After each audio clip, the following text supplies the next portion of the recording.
Sinisisi ng isa sa mga magulang ng namatayan ng anak ang Besling College of the Philippines dahil yan sa malagim na trahedyang ikinamatay ng 15 katao.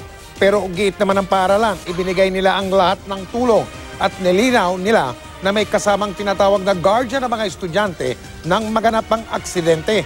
Mula sa Novaliches sa Quezon City, nakatutukway si Cesar Apolinario. Cesar.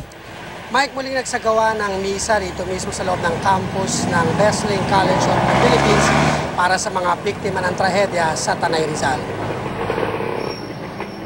Nagkaharap-harap sa misa ang mga survivor, mga kapwa estudyanteng nakikiramay at mga magulang ng mga estudyanteng namatay sa trahedya sa Tanay nitong Lunes.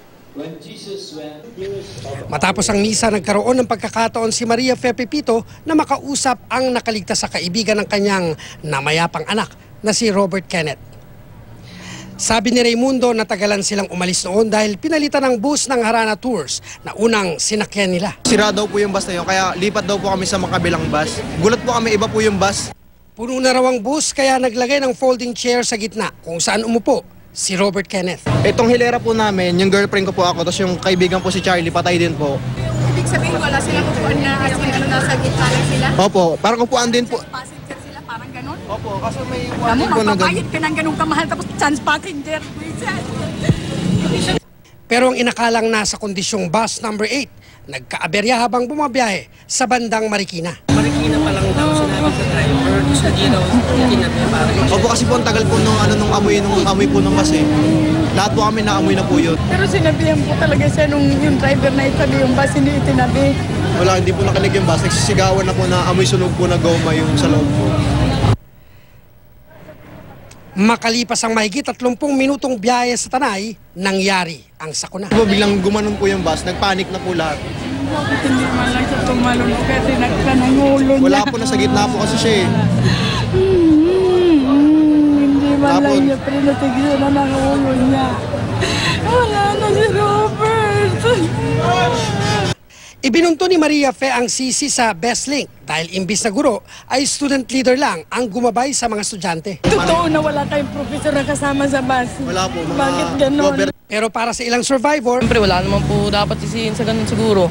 Kasi trahedya yun eh. Wala naman pong may gusto nung nangyari po eh. Nagka-technical issue lang po sa bus, kaya po wala pong dapat sisihin po talaga. di nagpaunlak ng panayam ang Besling ngayong araw pero kahapon itinanggi ng pamunuan na walang kasamang guardian o kinatawan ng eskwelahan. Medyo masama po rin loob namin na wala raw pong chaperon doon. That's not true. Actually, meron ho kaming dalawang staff pong nandiyan dyan.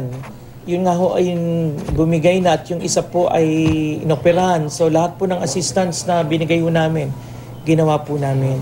Inanunsyo naman ng LTFRB na bukas sa kanilang central office, ipamamahagi ng Panda Coach Tours and Transport Incorporated ang kanilang inisyal na tulong pinansyal sa pamilya ng mga biktima.